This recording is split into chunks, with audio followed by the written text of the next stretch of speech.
John chapter 13 says, "Before the Passover festival, Jesus knew that his hour had come to depart from this world to the Father. Having loved his own who were in the world, he loved them to the end. Now when it was time for supper, the devil had already put it into the heart of Judas, Simon Iscariot's son, to betray him. Jesus knew that the Father had given everything into his hands, that he had come from God, and that he was going back to God. So he got up from supper, laid aside his outer clothing, took a towel and tied it around himself. Next he poured water into a basin and began to wash his disciples' feet and to dry them with the towel tied around him. He came to Simon Peter, who asked him, 'Lord, are you going to wash my feet?' Jesus answered him, 'What I'm doing you don't realize now, but afterward you will understand.' 'You will never wash my feet,' Peter said. Jesus replied, 'If I don't wash you, you will have no part with me.' Simon Peter said to him, 'Lord, not only my feet, but also my hands and my head.' 'One who has bathed,' Jesus told him, "doesn't need to wash anything except his feet, but he is completely clean.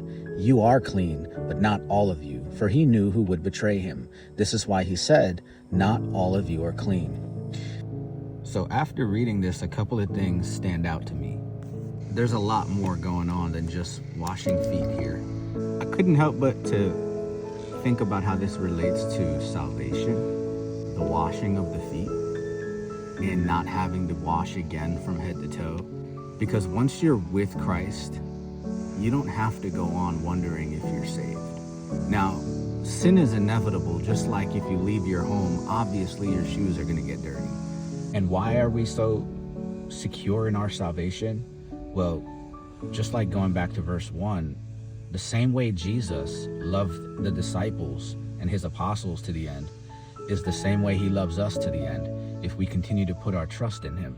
It's really easy as a Christian to slip into the mindset of condemnation, because although we want to be perfect, and the standard is perfection, to be perfect as Jesus is perfect, the truth is that we're simply not.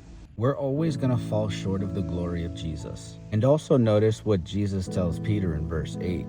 "If I don't wash you, you have no part with me." There is no salvation outside of Jesus. But then notice how Peter says, "Don't just wash my feet, but wash me from head to toe." And then Jesus' response is so amazing. "One who has bathed doesn't need to wash anything except his feet, but he is completely clean." Can't help but to be reminded that his grace is truly sufficient for us.